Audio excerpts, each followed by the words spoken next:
Welcome to Duality Gamecast. Today's episode, Tiny Epic Defenders. Hi everybody, welcome to Duality Gamecast. I'm William. I'm Matt. Today we're doing a quick hits episode where we cover Tiny Epic Defenders. Matt, how does it play? So Tiny Epic Defenders is a fantasy-themed cooperative game. Each player will have a character. For instance, I have a ranger, you have a paladin. They each have a special ability and a health track on a card. They also have a meeple on the board to represent them. The object of the game is to outlast threats from the enemy and ultimately destroy a epic foe boss at the end. The game board is made up of cards, and they can be randomly distributed. There's a capital city, and then 6 other locations. Each location has some sort of special ability and a threat track. All your outside realms start at 1 on the threat track, and the capital city starts with no damage at all. On your turn, you can move to another location. You can activate, you spend an action to activate an ability. You can heal a location of damage because they will take damage throughout the game. The way the turn works is we turn over a card from the turn deck, and it may be a shield with a color, and that will symbolize the green player gets to take a turn, in which they get 3 actions.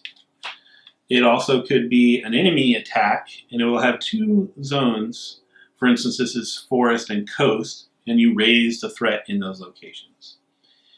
If a player happens to be at that location, they can fight off the enemy and take the damage instead of the land taking the damage. And then lastly, and these get worse as the game goes on, there could be a dire enemy. Dire enemies usually have some kind of special ability, and they do a bunch more, 2 or 3 more damage to a location. So this Minotaur costs 3 health points to defend against. So he's a baddie. You're going to go through your deck. Every time you completely cycle through the turn deck, you're going to add another enemy card to the deck and start a new batch of cards. Once all of these enemy cards are gone, you flip over and reveal the randomly chosen epic foe. So this one is the Demon Lord. He'll have a zone he starts in. For instance, the Demon Lord starts in the ruins, and he'll have some kind of special ability. This one, every time you attack him, your health is automatically reduced to 1. He has a health tracker, starts at 10 for this guy, and if you can defeat him before the capital city is completely burned to the ground, you win the game. Now, a couple extra little things. If a zone is completely burned out, so you've threats gone all the way to the end of the scale, it's no longer, the ability there is inactive.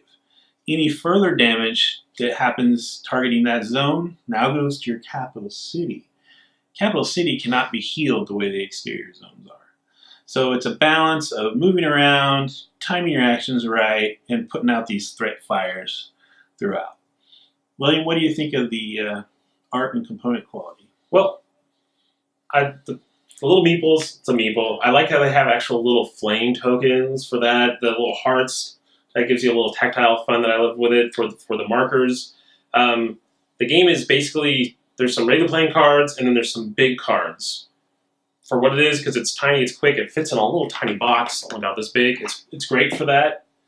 The art on the environment cards is beautiful. I love it. The art for the characters and the main bosses kind of looks like old 80s D&D art or something like that. It's kind of a step quality down than like what I would expect from it. It's completely serviceable. I look at it, I can tell that's a demon. I could tell you're an elf and this is a paladin. It's just not quite as sharp, and it contrasts with like the actual environment art in it. But everything's easy to see. It's easy to use. The icons are all really clear because each location has a little icon on it. Those are all easy to see. So overall, I say it's good. It's good with art. It's good with art. What do you say your rating is for this? This is a one in a series of Tiny Epic games. I think Tiny Epic Battles was the first one. Sounds right. I don't think it was a cooperative game. And I think they either have out or they're going to release a Tiny Epic Space one. It's supposed to be like a 4X, but tiny. So it's a cute idea. I'm going to just go with a like it. It was entertaining. the rulebook had some issues. For instance, I didn't mention this in the beginning, but there are artifact cards.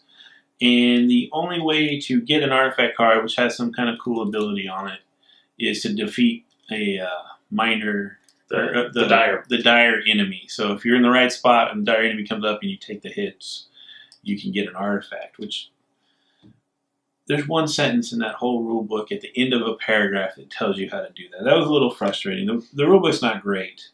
The artwork, like you said, the landscapes are beautiful. Clearly a different artist for the other stuff. The back of the card is beautiful, epic art too. But then you turn them over and it's crude. It's not good. So it's a weird flip that they did there. It's serviceable. It played fairly quickly once we had a few bugs in the rules, but I think once you get those ironed out, it'd probably move pretty quickly. But it's a co-op game, and my standards are pretty high for those. So I'm only going to go with a like it. How about you?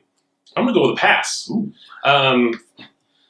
Exactly. It's a co-op game, but it's a co-op game that completely lends itself to alpha gaming, I feel.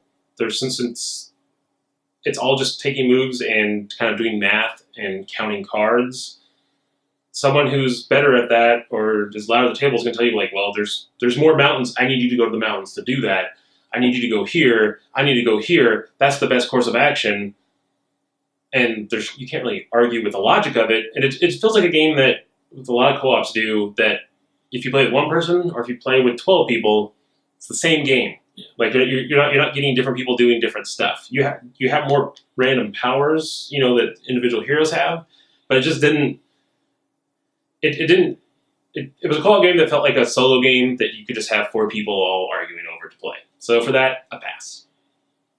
Hope this video helped you make your decision. Thank you. Thank you. Hey guys, let me know what your favorite portable game is in the comments below. Click on me to subscribe. Thanks to all these people for helping us out. Way to cap that, man. I appreciate it.